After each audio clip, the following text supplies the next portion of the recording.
ونعوذ بالله من شرور أنفسنا ومن سيئات أعمالنا من يهده الله فلا مضل له ومن يضلل فلا هادي له وأشهد أن لا إله إلا الله وحده لا شريك له وأشهد أن محمدا عبده ورسوله الذي لا نبي بعده أما بعد فقال الله تعالى في كتابه الكريم أعوذ بالله من الشيطان الرجيم يا أيها الذين آمنوا قوا أنفسكم وأهليكم نارا وقال في آية أخرى عن قصة إبراهيم عليه السلام وإسماعيل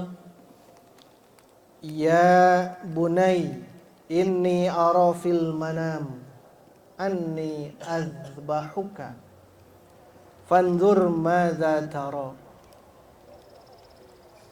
Al-ayah. Hadirin wal hadirat, aidin wal aidat, rahimakumullah. Alhamdulillah, kita bersyukur kepada Allah Subhanahu wa taala karena pada pagi hari ini atas kudroh dan irodahnya kita bisa berkumpul di lapangan ini yang menjadi wasilah kita ingin mengamalkan sunnah dari Nabi kita Nabi Muhammad sallallahu alaihi wasallam, yaitu melaksanakan ibadah salat Idul Adha di tahun 1444 Hijriah ini di lapangan ini. Dan ini bagian daripada rasa syukur kita atas pengorbanan yang ini bukan pengorbanan yang sia-sia. Karena rasa syukur ini adalah wasilah untuk kita mendapatkan ketakwaan kepada Allah Subhanahu wa taala. Dan ketika kita bersyukur kepada Allah, maka Allah akan tambahkan sesuatu yang membuat kita bahagia. Bukan hanya bahagia di dunia, tetapi bahagia di akhirat. La in syakartum la azidannakum. Ini janji dari Allah Subhanahu wa taala. Kalau hari ini kita bersyukur, kalau hari ini kita berterima kasih kepada Allah Subhanahu wa taala, la azidannakum, tentu aku akan tambahkan bagi kalian. Tambahkan keberkahan dalam kehidupan kita sekalian. Hadirin wal hadirat, aidin wal aidat, rahimakumullah. Allahu akbar, Allahu akbar, walillahil hamd. Kita diciptakan oleh Allah Subhanahu wa taala di muka bumi ini tidaklah sia-sia. Kita diciptakan di muka bumi ini bukan untuk dibiarkan begitu saja. Sebagaimana Allah bertanya kepada kita di dalam Al-Quran, ayahsabul insan an yutraka sudah. Apakah manusia mengira atau bahkan manusia meyakini ketika diciptakan di alam semesta ini an yutraka sudah, dibiarkan begitu saja tanpa ada tanggung jawab? Oleh sebab itulah hadirin, pada kesempatan hari ini tentunya kita yakin bahwa Allah menciptakan kita pasti ada tanggung jawabnya. Tanggung jawab terhadap diri kita sendiri. Ini yang harus kita pahami. Tanggung jawab ketika Allah menciptakan mata kita, ketika Allah menciptakan pendengaran kita, kalbu kita, itu semua akan diminta pertanggungjawaban. Inna sam'a wal absara wal afidah kullu ulaika kana anhu mas'ula. Akan mas'ul, akan diminta pertanggungjawaban apa yang kita dengar, apa yang kita lihat, dan ternyata kolbu kita pun akan diminta pertanggungjawaban oleh Allah Subhanahu wa taala. Itu sebabnya kita punya tanggung jawab terhadap diri kita sendiri, terhadap jasad kita, terhadap ruh kita, terhadap keberadaan kita sendiri di alam semesta ini. Setelah itu kita punya tanggung jawab diri yang mulai meluas. Kepada siapa?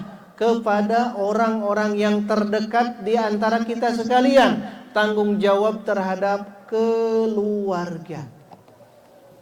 Itulah sebabnya kenapa Allah memerintahkan. Di salah satu ayatnya Allah menegaskan, ya ayyuhalladzina amanu, wahai orang-orang yang beriman, ku anfusakum, jagalah diri-diri kalian. Kita punya tanggung jawab terhadap diri kita sendiri. Tetapi ingat, ada terusan di ayat itu, wa ahlikum, jaga diri kalian dan jaga keluarga kalian. Artinya kita sebagai kepala rumah tangga harus siap untuk menjaga keluarga kita. Tugas Bapak sekalian bukan hanya menjaga keluarga dari sandang, pangan, papan saja. Tetapi di ayat itu justru Allah memerintahkan kepada kita, ku anfusakum, ku ahlikum. Dari apa? Naron. Neraka, hadirin. Jadi tugas kita sebagai kepala rumah tangga, tugas kita sebagai bapak, tugas kita sebagai ayah, kakek. Di ayat ini menegaskan bahwa kita diperintah untuk menjaga keluarga kita. Jangan sampai terjerumus ke dalam neraka. Ini yang berat. Ini yang berat hadirin wa iman. Kenapa berat? Tanggung jawab, mas'ul. Dan disinilah sesungguhnya stabilitas negara kita, negara Indonesia, tergantung dari ranah yang ini. Apakah kita sebagai pemimpin sudah bisa memimpin keluarga? Karena keberadaan negara kita, presiden kita, negara kita tergantung di provinsinya. Provinsi tergantung di kabupaten, tergantung di kecamatan, tergantung di desa, tergantung di RW, tergantung di RT, tergantung di setiap rumah-rumah yang ada di lingkungan tersebut. Apakah kita sudah mampu melaksanakan ku anfusakum wa ahlikum naro? Kalaulah tidak bisa, belum bisa, maka negara tidak akan pernah stabil. Kalau kita perhatikan bagaimana para pejabat-pejabat hari ini yang kita saksikan di layar kaca, ketika mereka berani untuk menggasap harta negara, harta rakyat dengan beraninya, itu menunjukkan keluarganya tidak benar. Ahlikumnya tidak benar. Kenapa? Jangan dia memimpin negara Indonesia. Memimpin keluarga saja sudah tidak bisa. Kenapa? Memberikan wasilah rizkinya bukan dari yang halalan thayyiban, hadirin. Apalagi kalau negara kita terlalu banyak hutangnya. Berat satu keluarga ketika banyak hutang piutang. Nanti akan ada golabatidain wa qahlir rijal.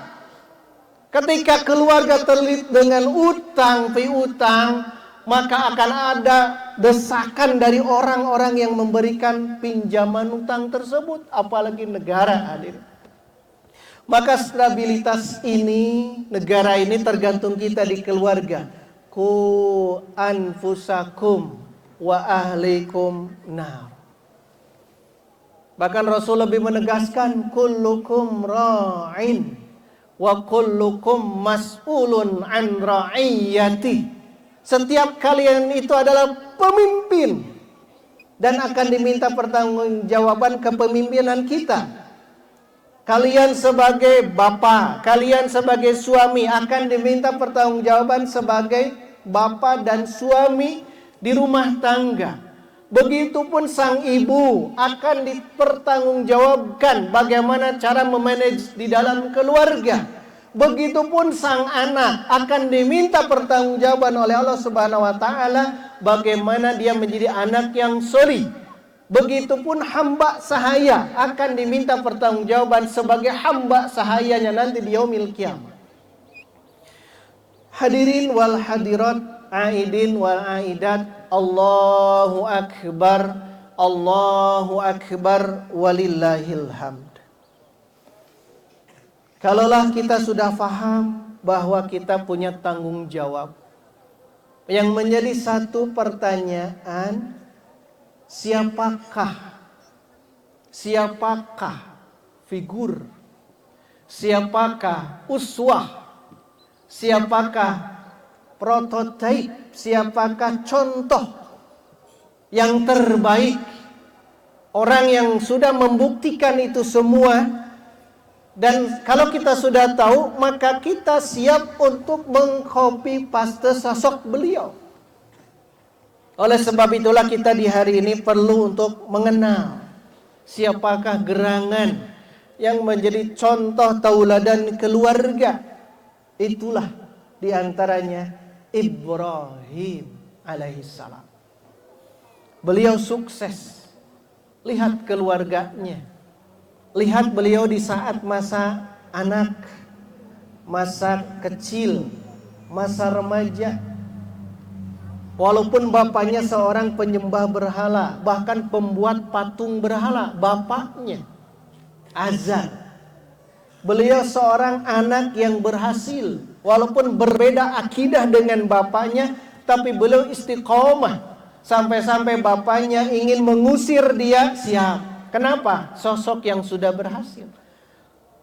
Punya ketauhidan yang kuat dalam kolbu sosok Ibrahim kecil ini. Bagaimana beliau ketika masa remajanya, masa pemudanya, beliau berhasil, hadirin. Ketika kaum-kaumnya di satu lapangan seperti ini, mungkin di alun-alun mereka menyembah berhala. Tetapi justru sosok Nabi Ibrahim berani untuk menghancurkan patung-patung yang ada di saat itu. Semuanya dihancurkan, kecuali patung yang besar. Beliau masa muda saat itu, dan beliau membuktikan sosok yang luar biasa. Beliau orang yang menjadi sosok figur tauhid. Ketika menikah, berhasil. Beliau menikah dengan Sarah, dengan Siti Sarah, dan beliau berhasil. Ketika beliau menikah dengan Hajar, berhasil. Anak keturunnya menjadi para nabi, para rasul, berhasil. Ini menunjukkan sosok Nabi Ibrahim menjadi figur kita sekalian. Itulah sebabnya kenapa hadirin kita sering berdoa ketika tahiyat. Kama sallaita ala ali Ibrahim. Salawat bukan diberikan kepada Nabi Muhammad sallallahu alaihi wasallam saja, tetapi salawat diberikan kepada sosok Ibrahim. Kama barakta ala ali Ibrahim. Barokah pun bukan hanya kepada Nabi Muhammad sallallahu alaihi wasallam saja, tetapi kebarokahan pun tercurah limpah kepada sosok Nabi Ibrahim dan keluarganya. Maka ini menjadi satu ukuran hadirin ikhwati untuk saat ini. Apa? Ibrahim dengan keluarganya, wabil khusus Ibrahim dengan anaknya. Satu kisah yang bisa jadikan ibrah, pelajaran bagi kita, antara Nabi Ibrahim dengan Ismail kecil. Gerangan apakah itu kisahnya? Al-Quran menjelaskan begitu jelas. Di saat Allah menegaskan dalam surah As-Saffat ayat 102, Nabi Ibrahim bermimpi. Maka Nabi Ibrahim memanggil anaknya Ismail yang masih kecil. Maka Nabi Ibrahim memberikan komunikasi kepada sang anak saat itu. Komunikasi yang komunikatif. Komunikasi yang luar biasa. Yang bagi ahli para pendidik saat ini menjadi ibrah, menjadi pelajaran. Apa komunikasinya? Perhatikan hadirin ikhwati iman. Nabi Ibrahim menegaskan, memanggil dulu dengan panggilan yang sangat-sangat sayang. Ya bunayya. Bunayya itu panggilan yang sangat-sangat sayang kepada sang anak. Panggilan yang mungkin tidak seperti kita. Kita mungkin terlalu kasar.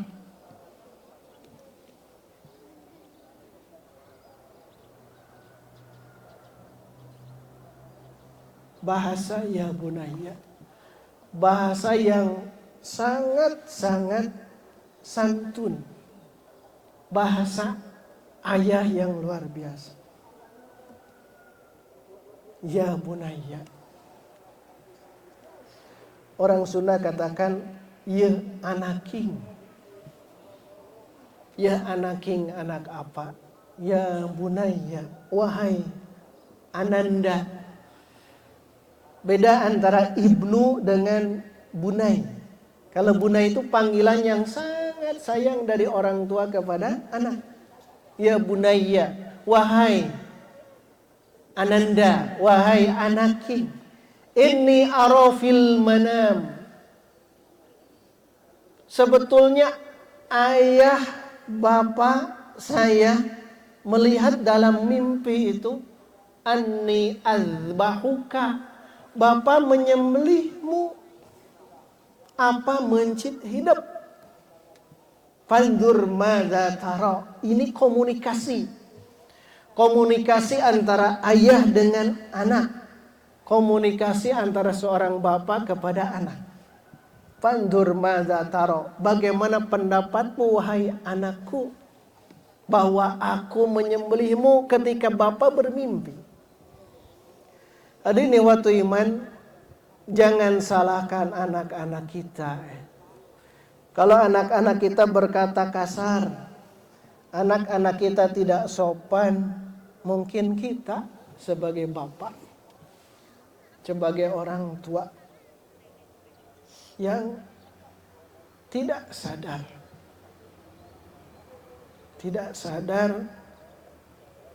dan kita tidak mau mengorbankan. Kita tidak mau mengorbankan diri kita untuk keluarga, untuk Islam.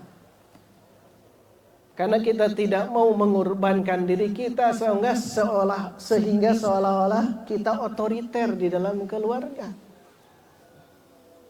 Bahasa Nabi Ibrahim, fanzur madza tara, lihatlah bagaimana pendapatmu wahai anakku. Tidak langsung ujuk-ujuk.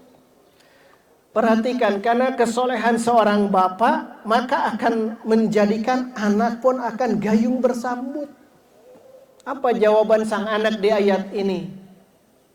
Beliau lebih sopan lagi kepada ayahnya. Kenapa? Karena dengan bahasa ya abati, bukan ya abi. Beda dengan abi dengan abati, jauh beda. Kalau abi itu bapak saja. Kalau abati ayahanda. Apa bahasa Sundanya? Ya apa? Bahasanya lebih sopan dan lebih sangat-sangat sopan daripada abi. Ini bahasanya abati. Ya abati, wahai ayahanda. Kenapa bahasanya santun? Karena bapaknya pun nyaah.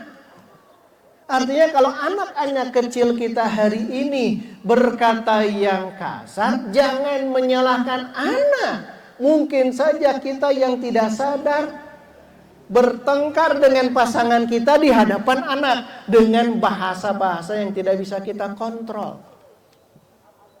Dan direkam oleh anak kita 1 tahun kemudian, 2 tahun kemudian jadi bom.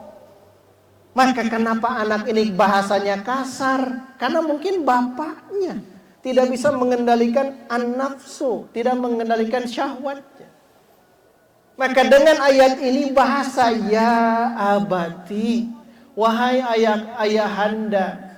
Apa yang diinginkan, apa yang dijawab oleh anak yang soleh ini? If'al ma tu'maru. If'al, lakukanlah wahai ayah anda, ma tu'maru, apa yang Allah perintahkan kepada engkau di mimpi itu. Dan ditegaskan oleh Nabi Ismail, perhatikan, satajiduni insyaallah minas sabirin. Engkau wahai ayahandaku akan mendapatiku insyaallah termasuk orang yang sabar.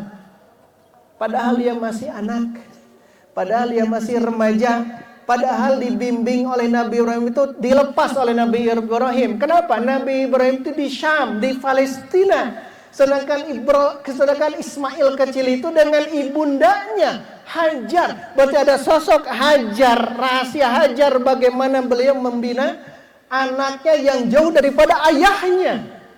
Berarti sosok Hajar harus kita ungkap bagaimana kehebatan beliau. Sampai-sampai kehadiran bapaknya dalam mimpi langsung mengatakan anaknya seperti tadi. Ada sosok Hajar yang terlupakan oleh kita sekalian hari ini, waktu iman. Maka ibu-ibu hari ini jadilah Saroh hari ini. Jadilah Hajar hari ini. Yang siap apa? Mengorbankan diri untuk keluarga. Jadilah kita hari ini bapak-bapak, suami-suami Ibrahim. Yang siap apa? Yang siap untuk menjadikan dirinya orang yang mengorbankan. Orang yang mengorbankan demi kepentingan anak agar soleh. Maka hadirin waktu iman, mulai saat ini jangan biarkan diri kita berlarut-larut dalam kemaksiatan. Jangan disalahkan kalau ayahnya, bapaknya seorang azan, anaknya edan. Jangan salahkan kalau ibu masih menutup aurat, tetapi putri-putrimu belum bisa menutup aurat. Jangan salahkan orang lain. Jangan salahkan siapapun. Salahkan diri saja. Dan janganlah ketika ibu-ibu hari ini taat kepada Allah, bapak-bapak sekarang taat kepada Allah, tapi melihat anak cucu kita maksiat kepada Allah. Artinya kita belum mengorbankan. Ibrah kita itu belum mengorbankan diri kita sepenuhnya untuk Allah Subhanahu wa taala. Maka bagi yang sudah berkurban, alhamdulillah. Orang yang sudah bisa berkurban, kita bisa berkurban, alhamdulillah, bisa mengorbankan seekor kambing, sapi, alhamdulillah. Tapi bagi yang belum bisa berkurban atau yang sudah berkurban pun harus mampu untuk mengorbankan diri. Ego kita hilangkan, hadirin. Jangan sampai seperti dayus. Dayus itu membiarkan kemaksiatan di keluarga. Kalau putri ibu yang belum bisa tutup aurat, segera sebelum balik latih saja bu. Biar nanti setelah dewasa dia tidak lagi gagap, dia tidak lagi kaku, dia tidak lagi malu untuk menutup aurat. Ibu yang belum bisa menutup aurat, saatnya sekarang segera untuk tutup aurat. Kenapa? Malakul maut belum tahu kapan menjemput kita. Bapak pun sama, bahasa harus dijaga. Bahasa-bahasa yang jangan muncul bahasa-bahasa yang kasar. Karena anak kita akan mengcopy paste. Maka mulai dari sekarang pesantrenkan Pak. Pesantrenkan anak-anak kita di masjid-masjid yang ada di wilayah kita. Jangan dijauhkan. Artinya bapak sebagai kepala rumah tangga bawa anak ke masjid untuk sholat yang 5 waktu itu.